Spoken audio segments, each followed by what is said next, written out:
ہم آپ کو کہتے ہیں السلام علیکم ورحمۃ اللہ وبرکاتہ۔ اللہ تعالیٰ نے زندگی میں یہ موقع دیتا ہے، موقعوں سے فائدہ اٹھانا چاہیے۔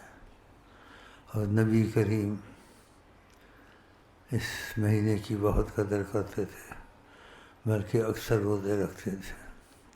جن کو توفیق ہو تو کوشش کریں کہ پورے روزے شعبان کے رکھیں، یا کوئی رہ جائے تو کوئی بات نہیں، لیکن کوشش کریں، کیونکہ نبی کریم اس چیز کو بہت پسند کرتے تھے۔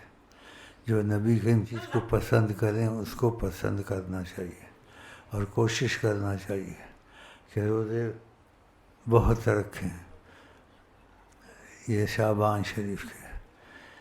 تو زندگی انسان کو گھڑی گھڑی نہیں ملتی ہے، تو یہ فائدہ اٹھائیں کہ خدا تعالیٰ نے روزے کی اتنی اہمیت رکھی ہے جس کے مفہوم مختلف ہیں۔ ایک مفہوم خدا نے روزے کا جو اجر دیتا ہے، اور روزوں میں فرق ہوتا ہے۔ جو یہ تہوار میں ایسے آتے ہیں جو اس کے علاوہ ہوتے ہیں، فرق ہوتا ہے، بہت ہوتا ہے۔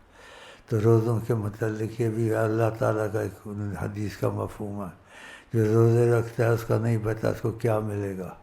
اس میں یہ مفہوم بتایا انا اجزی بھی، میں خود اس کو ملوں گا۔ اللہ یہ کتنی بڑی چیز ہے، نعمت ہے، اور پھر ہمیشہ کے لیے تم کو اس کی سعادت اور خدا تعالیٰ کی رضا، نبی کی رضا نصیب ہوگی۔ تو یہ کوشش کریں، اور روزے سے کوئی صحت کا نقصان نہیں ہوتا، تھوڑی دیر کا صبر فائدے ہمیشہ کے لیے۔ تو کوشش کریں دل سے کہ آپ پھر روزے پورے رکھیں، کوئی رہ جائے تو اور بات ہے، لیکن آقا جی نے اس چیز کو بہت پسند کیا، خود رکھتے تھے۔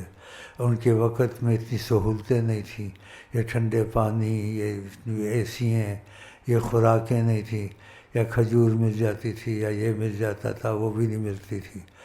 تو جو ان کے حالات زمانے میں تھے آپ کو سب کو پتہ ہے، اس میں بھی وہ اس میں کوشش کرتے تھے، رکھتے تھے۔ اب آپ کے وقت میں ایسی سہولتیں آ گئی ہیں کہ اتنی مشکل نہیں ہے، صحیح ہے نہیں صحیح؟ تو کوشش کریں یہ روزے رکھیں، پھر رمضان شریف آئے گا، اس میں بھی اللہ کرم کرے گا۔